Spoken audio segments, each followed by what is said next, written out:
So ஆப்ஜெக்ட்னா என்னது? Object நான் இதெல்லாம் வச்சிருக்கேன், இந்த ஃபங்க்ஷனாலிட்டி பண்ண போறேன் அப்படின்றத ஒரு சின்ன ப்ரோக்ராம் மட்டும் பார்ப்போம்.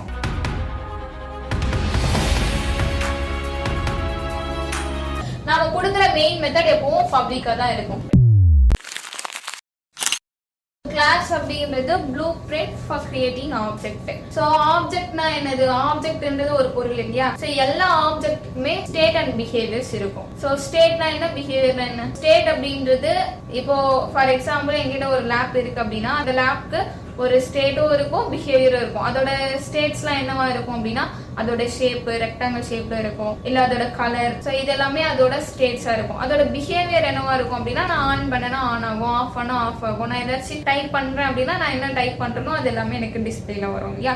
சோ இது எல்லாமே அதோட பிஹேவியரா இருக்கும். எல்லா பொருளுக்குமே ஸ்டேட்ஸும் இருக்கும் அண்ட் பிஹேவியரும் இருக்கும். ஜாவான்றது ஆப்ஜெக்ட் ஓரியன்டட் சொன்னேன் இல்லையா? எல்லாமே ஒரு ரியல் டைமோட நம்ம கம்பேர் பண்ணி எழுதுற மாதிரி தான் இருக்கும். சோ இப்போ கிளாஸ் அப்படின்னா இந்த கிளாஸ்ன்றது blueprint for creating object. இப்போ ஒரு ஆப்ஜெக்ட் இருக்குன்னா அந்த ஆப்ஜெக்ட்டுக்கான ஸ்டேட் அண்ட் பிஹேவியர்ஸ் ரெண்டுத்துமே நான் கிளாஸ்ல தான் ரைட் பண்ணுவேன். ஆனா அந்த பிஹேவியர் எல்லாம் நான் எப்போ கால் பண்ணுவேன் அப்படின்னா அந்த கிளாஸ்க்கு நான் ஆப்ஜெக்ட் கிரியேட் பண்ணும்போது அந்த பிஹேவியர் எல்லாமே எனக்கு கால் ஆகும். சோ அப்போ blue print of object it has logical view only. அந்த கிளாஸ்க்குள்ள நான் இதெல்லாம் வச்சிருக்கேன், இந்த ஃபங்க்ஷனாலிட்டி பண்ண போறேன் அப்படின்றத ஜஸ்ட் ஒரு எனக்கு லாஜிக்கல் வியூ மட்டும் தான் இருக்குமே தவிர அந்த பிஹேவியரை நான் எப்போ கால் பண்ணி பாப்பேன்னா அந்த கிளாஸ்க்கு ஆப்ஜெக்ட் கிரியேட் பண்ணும்போது. சோ அப்போ லாஜிக்கல் வியூ ஒன்லினா இப்போ நான் ஃபார் எக்ஸாம்பிள் ஒரு அடிஷன் பண்ண போறேன் அப்படின்னா ரெண்டு வேரியபிள் எனக்கு வேணும், ரெண்டு வேல்யூ இருக்கு, அந்த வேல்யூ தான் ஆட் பண்ண போறேன் அப்படின்னா அந்த வேரியபிள் டிக்ளேர் பண்ணுவேன். அந்த ஆட் பண்ற ஃபங்க்ஷனாலிட்டியை நான் மெத்தட் குள்ள ரைட் பண்ணிருக்கேன் அப்படின்னா சோ அந்த வேரியபிள் அண்ட் வேல்யூஸ் எல்லாமே அந்த கிளாஸோட ஸ்டேட்ஸா இருக்கும். சோ அந்த மெத்தடுக்குள்ள நடக்கிற அந்த அடிஷன் ஆபரேஷன் தான் அதோட பிஹேவியரா இருக்கும். ஏன்னா அந்த வேரியபிள் நான் எதுக்காக கொடுத்திருக்கேன் அப்படின்னா ஏதோ ஒரு ஃபங்க்ஷனாலிட்டி பண்ண போறேன், ஏதோ ஒரு பிஹேவியர் பண்ண போறேன், அடிஷன் அப்படின்ற ஒரு ஆபரேஷன் பண்ண போறேன். சோ அப்போ அந்த வேரியபிள்ஸ் அண்ட் வேல்யூஸ் தான் அந்த கிளாஸோட ஸ்டேட்ஸ். அதுக்கான பிஹேவியர் வந்து அந்த அடிஷன் ஆபரேஷன். நான் ஜஸ்ட் அந்த பிஹேவியர் இதுதான் அப்படின்றத மட்டும் கிளாஸ்ல எழுதி இருப்பேனே தவிர அது எனக்கு பிசிக்கலா நடக்காது. ஒன்லி எனக்கு லாஜிக்கல் வியூ, ஓகே ரெண்டு வேரியபிள் இருக்கு, ரெண்டு வேரியபிள ஆட் பண்ண போறாங்க அப்படின்றது மட்டும் தான் கிளாஸ் லெவல்ல எனக்கு தெரிஞ்சது. அந்த பிஹேவியர் எனக்கு எப்போ கால் ஆகும், அது எப்படி என்னால பிசிக்கலா பார்க்க முடியும் அப்படின்னா அந்த கிளாஸ்க்கு ஆப்ஜெக்ட் கிரியேட் பண்ணி அந்த மெத்தடை நான் கால் பண்ணும்போது தான். கிளாஸ் அப்படின்றது எனக்கு ஒன்லி லாஜிக்கல் வியூ மட்டும்தான். என்ன பண்ண போறேன், என்னென்ன இருக்கு அப்படின்ற ஒரு லாஜிக்கல் வியூ மட்டும்தான். எப்படி நடக்கும், என்ன நடக்கும்ன்றத என்னால ஆப்ஜெக்ட் கிரியேட் பண்ணதுக்கு அப்புறம் தான் பார்க்க முடியும். So no memory allocation. So எனக்கு ஒரு கிளாஸுக்கு மெமரி எப்போ அலோகேட் ஆகும்னா ஆப்ஜெக்ட் கிரியேட் பண்ணும்போது அலோகேட் ஆகும். சோ அப்ப நான் கிளாஸ் கிரியேட் பண்ணது எனக்கு மெமரி அலோகேட் ஆகுமானா ஆகாது. சோ அப்போ கிளாஸ்க்கு மெமரி அலோகேஷன் அப்படின்றது கிடையாது. Collection of object. சோ ஒரு கிளாஸ்க்கு என்னால எத்தனை தடவை வேணா ஆப்ஜெக்ட் கிரியேட் பண்ண முடியும், அதனால தான் கலெக்ஷன் ஆஃப் ஆப்ஜெக்ட்னு சொல்றோம். கிளாஸ் அப்படின்றது ஆப்ஜெக்டோட ப்ளூ பிரிண்ட் சொல்றோம் இல்லையா? இப்போ ஃபார் எக்ஸாம்பிள் நான் ஒரு டிசைன் பேட்டர்ன் வச்சிருக்கேன், அந்த டிசைனை ஒரு சுடிதார் மெட்டீரியல்ல போட்டு ஒரு சுடிதார் வந்து கிரியேட் பண்ண போறேன், ஒரு ஆப்ஜெக்ட் வந்து கிரியேட் பண்ண போறேன் அப்படின்னா அந்த டிசைன் வச்சு என்னால ஒரு சுடி மட்டும் தான் கிரியேட் பண்ண முடியுமானா கண்டிப்பா கிடையாது. அதே டிசைன் பேட்டர்ன்ல என்னால மல்டிபிள் ஆப்ஜெக்ட், மல்டிபிள் கிளாத் என்னால கிரியேட் பண்ண முடியும். சோ அப்போ கிளாஸ் அப்படின்றது கலெக்ஷன் ஆஃப் ஆப்ஜெக்ட்னு சொல்ல முடியும். ஓகேவா? சோ கிளாஸோட சின்டாக்ஸ் என்ன அப்படின்னா கிளாஸ், கிளாஸ் நேம், அப்புறம் கர்லி பிரேஸ் ஓபன் பண்ணி க்ளோஸ் பண்ணுவோம். இதுக்குள்ளதான் ஸ்டேட் அண்ட் பிஹேவியர்ஸ் எல்லாத்தையுமே நம்ம ரைட் பண்ணுவோம். பிஹேவியர்ன்றது மெத்தடுக்குள்ள ஜஸ்ட் என்ன லாஜிக்கல் வியூவா மட்டும் தான் இருக்கும், அந்த பிஹேவியர் ஆப்ஜெக்ட்ல தான் கால் ஆகும். ஓகேவா? So class, class name. So class அப்படின்றது ஒரு கீவேர்ட். சோ இது ஸ்மால் லெட்டர்ல தான் எல்லாமே இருக்கணும். கிளாஸ் நேம் அப்படின்றது எனக்கு என்னோட கிளாஸ் நேம்க்கு நான் என்ன நேம் தர போறேனோ அந்த நேம் நான் இங்க கொடுத்துக்கலாம். கிளாஸ் நேம் ஃபர்ஸ்ட் லெட்டர் கேபிட்டல்ல ஸ்டார்ட் ஆகும். ஃபார் எக்ஸாம்பிள் இப்போ கிளாஸ் நேம் வந்து நான் கிளாஸ் சாம்பிள் அப்படின்னு ஒரு கிளாஸ் கிரியேட் பண்ணியிருக்கேன் அப்படின்னா ஸோ சின்டாக்ஸ் இதுதான். கிளாஸ்ன்றது கீவேர்ட், ஸோ சாம்பிள் அப்படின்றது என்னோட கிளாஸ் நேம். ஸோ கிளாஸ் நேமோட ஃபர்ஸ்ட் லெட்டர் எனக்கு கேபிட்டல்ல ஸ்டார்ட் ஆகும். ஸோ கிளாஸோட சின்டாக்ஸ் இவ்வளவுதான். ஸோ அதுக்கப்புறம் ஆப்ஜெக்ட்னா என்னன்னு பார்க்கலாம். ஸோ ஆப்ஜெக்ட் அப்படின்றது combination of state and behaviour.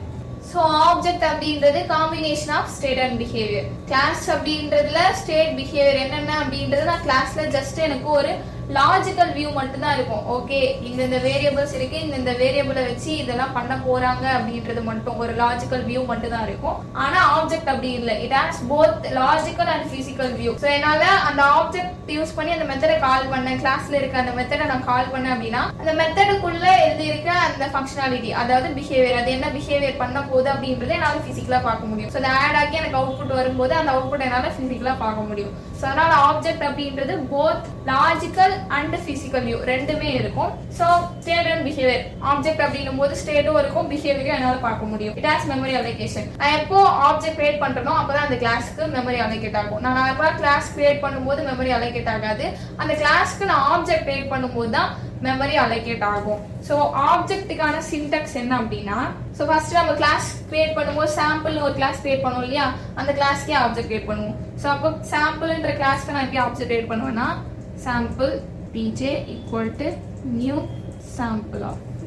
So இது ஒன்றும் இல்லை, சாம்பிள் அப்படின்றது class name reference variable equal to new default constructor. So இதுதான் வந்து ஆப்ஜெக்டோட syntax. Class name reference variable new default constructor. நியூன்றது வந்து ஒரு கீவேர்ட். இந்த கீவேர்ட் எதுக்காக அப்படின்னா, இந்த நியூன்ற கீவேர்டு தான் மெமரியை அலோகேட் பண்ணும். ஸோ மெமரி அலோகேஷனுக்காக தான் இந்த நியூன்ற கீவேர்ட் யூஸ் பண்றோம். ஸோ ஆப்ஜெக்ட் கிரியேஷன் அப்படின்றது இதுதான், இது மட்டும் தான் ஆப்ஜெக்ட் கிரியேஷன். ஸோ அப்போ லெஃப்ட் சைடு இருக்க இது எதுக்கு அப்படின்னா, ஸோ நியூ சாம்பிள் ஆஃப் அப்படின்னும் போது இதுதான் அந்த சாம்பிள்ன்ற கிளாஸுக்கான ஆப்ஜெக்ட். இந்த ஆப்ஜெக்ட் எதுக்காக நம்ம கிரியேட் பண்றோம், அந்த கிளாஸ்ல இருக்க மெத்தட்ஸ், ஃபங்க்ஷனாலிட்டியை, அந்த பிஹேவியர் எல்லாம் கால் பண்ணணும் அப்படின்னா அதுக்கு ஆப்ஜெக்ட் ரெஃபரன்ஸ் வேணும் இல்லையா. ஆப்ஜெக்ட் கிரியேட் பண்ணாதான் மெமரி அலோகேட் ஆகும், அதை வச்சுதான் நம்மளால கால் பண்ண முடியும். இப்போ சாம்பிள்ன்ற கிளாஸ்ல ஏதோ ஒரு மெத்தட் நான் கொடுத்துருக்கேன் அப்படின்னா அந்த மெத்தட் என்னால டைரக்டா கால் பண்ண முடியாது. இந்த மெத்தட் எந்த கிளாஸ்ல இருக்கு அப்படின்றத நான் சொல்லணும். ஒரு பர்சனா கூட இருக்கட்டும், அந்த பர்சனை கால் பண்ணணும் அப்படின்னா அவங்களுக்குன்னு ஒரு ஐடென்டிபிகேஷன், அவங்களுக்குன்னு ஒரு நேம் இருக்கும், அதை வச்சுதான் நம்ம கால் பண்ணுவோம் இல்லையா.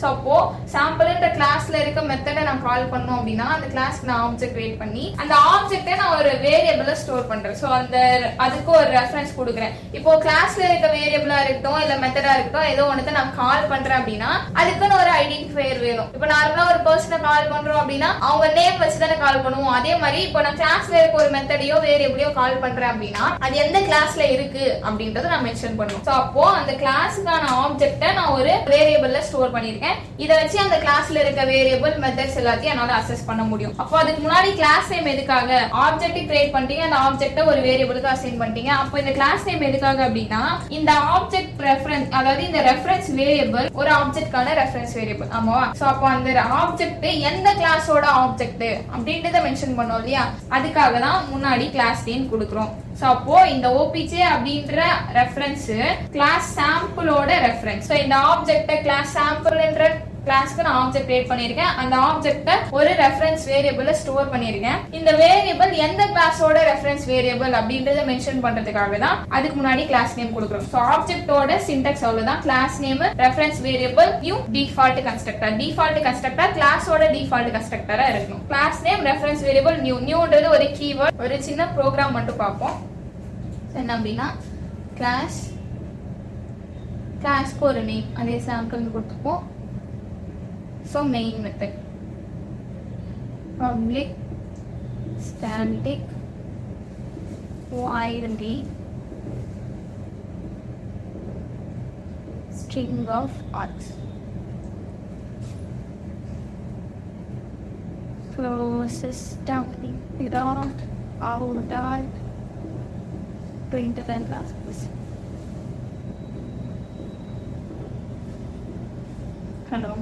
சோ கிளாஸ் கிரியேட் பண்ணோம் அப்படின்னா கிளாஸ் என்ற கீவேர்ட் யூஸ் பண்ணுவோம். கிளாஸ்க்குன்னு ஒரு நேம் கொடுத்துருக்கேன். ஓகேவா. சோ அதுக்குள்ள பிளாக் ஓபன் பண்ணி க்ளோஸ் பண்ணிருக்கேன். அதுக்குள்ள மெயின் மெத்தட் கொடுத்துருக்கேன்.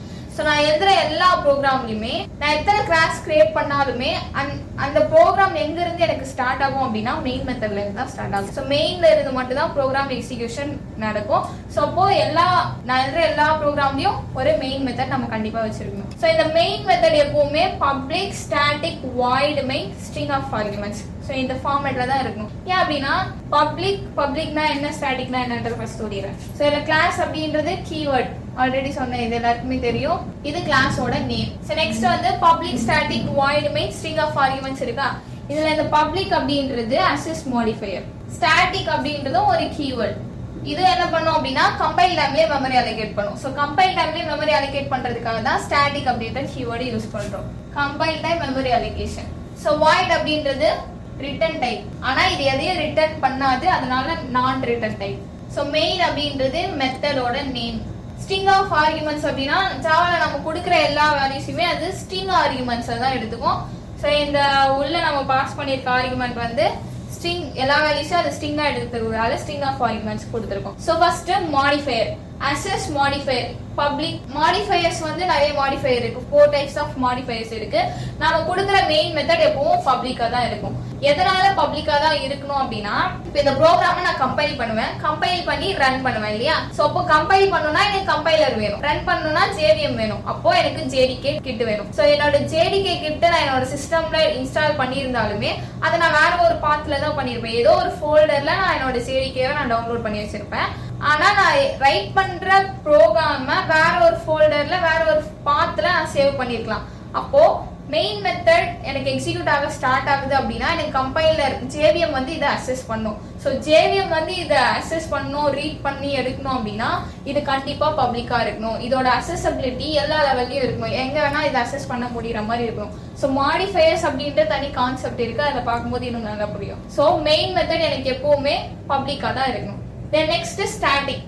ஸோ ஸ்டாட்டிக் அப்படின்றது ஒரு கீவேர்டு. எதுக்காக ஸ்டாட்டிக் கீவேர்டு அப்படின்னா கம்பைல் டைம்லயே மெமரி அலோகேட் ஆகும். ஸ்டாட்டிக்ன்ற கீவேர்டு எப்பெல்லாம் யூஸ் பண்றோம் அப்பெல்லாம் அந்த ஸ்டாட்டிக்ன்றத நான் மெத்தட், வேரியபிள் எல்லாத்துக்குமே யூஸ் பண்ண முடியும். அப்படி யூஸ் பண்ணும்போது எங்கெல்லாம் நான் இந்த ஸ்டாட்டிக் வேரியபிள் கீவேர்டை யூஸ் பண்றேனோ அப்பெல்லாம் எனக்கு கம்பைல் டைம்லயே அதுக்கான மெமரி அலோகேட் ஆயிடும். ஸோ அப்போ இந்த ப்ரோக்ராம் நான் ரைட் பண்ணியிருக்கேன், ஒரு ஸ்டேட்மெண்ட் கொடுத்துருக்கேன். எனக்கு கிளாஸுக்கு மெமரி எப்போ அலோகேட் ஆகும், கிளாஸ்க்கு ஆப்ஜெக்ட் கிரியேட் பண்ணும்போது தான் மெமரி அலோகேட் ஆகும்னு சொன்னேன்னா. ஸோ அப்போ இந்த மெத்தடை நான் கால் பண்ணணும் அப்படின்னும் போது அந்த கிளாஸ்க்கு ஒரு ரெஃபரன்ஸ் வேரியபிள் இருக்கும். நான் ஆப்ஜெக்ட் கிரியேட் பண்ணி அதை வந்து ஒரு ரெஃபரன்ஸ் வேரியபிள்ல நான் ஸ்டோர் பண்ணி வச்சிருப்பேன். அந்த வேரியபிள் வச்சு தான் கால் பண்ணுவோம்.